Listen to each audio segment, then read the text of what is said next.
जी हाँ, हमने लिया है ये फ़िश का फिले, बिल्कुल बोनलेस एंड स्किनलेस है ये।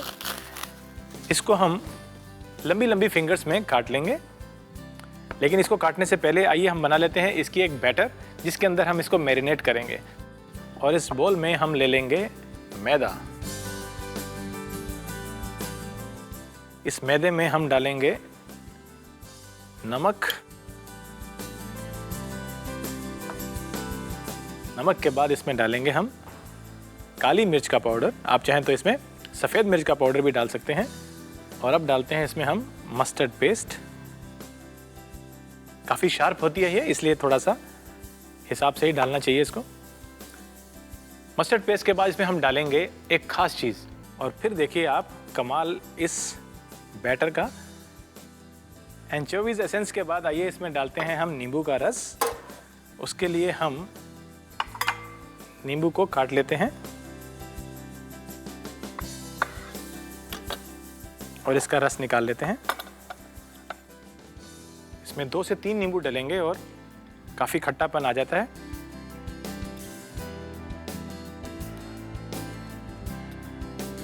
अब बारी आती है इसको घोलने की और बैटर बनाने की। अब इसमें हम डाल लेते हैं थोड़ा सा बारीक कटा हुआ धनिया, आप चाहें तो इसमें पार्सले भी डाल सकते हैं।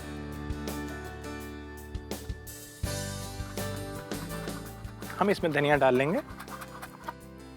आइए इसमें डाल लेते हैं हम ये धनिया। तो इसमें हम डाल लेते हैं पानी।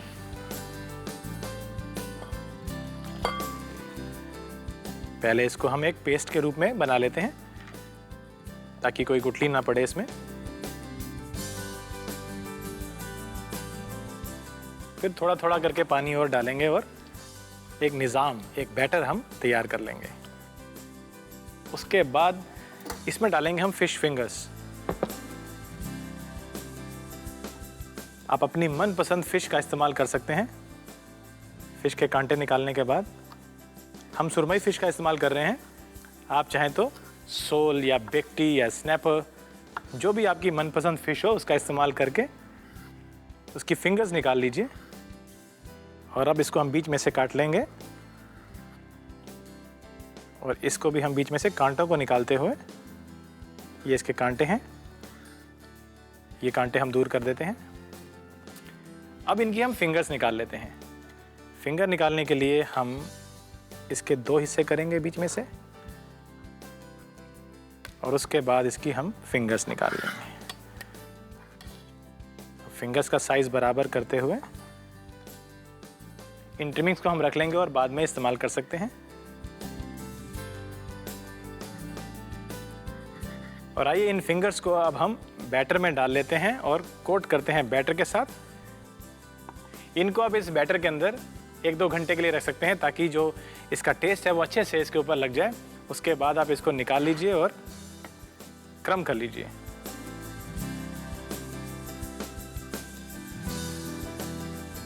मैंने ये बैटर बिना अंडे के तैयार किया है। यदि आप चाहें तो इसको अंडे के साथ भी बना सकते हैं।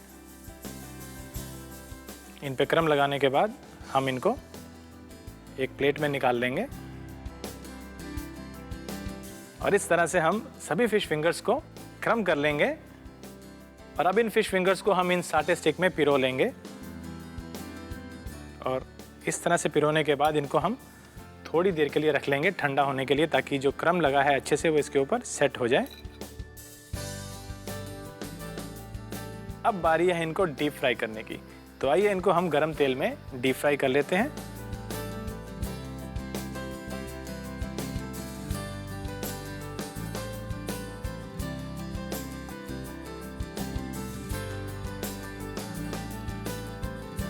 तो लीजिए, ये फिश जो है बिल्कुल सुनहरी हो चुकी है, क्रिस्प हो चुकी है और अंदर से पक चुकी है।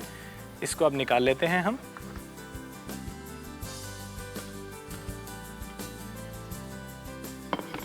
और बाकी की फिश फिंगर्स को भी हम डीप फ्राई कर लेते हैं।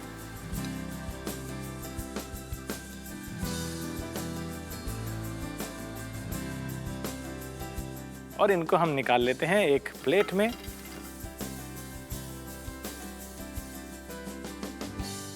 और इस तरह से हम इन फिश स्टिक्स को अरेंज कर लेते हैं इस सर्विंग प्लेटर में और साथ में सर्व करते हैं इसके हम टाटा सॉस।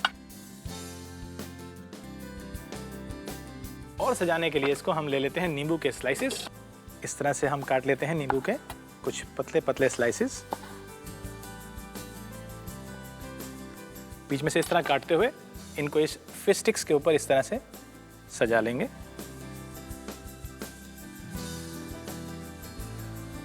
नींबू से सजाने के बाद आइए लगाते हैं धनिया की कुछ स्प्रिग इसमें और इसको और थोड़ा सा सजा लेते हैं।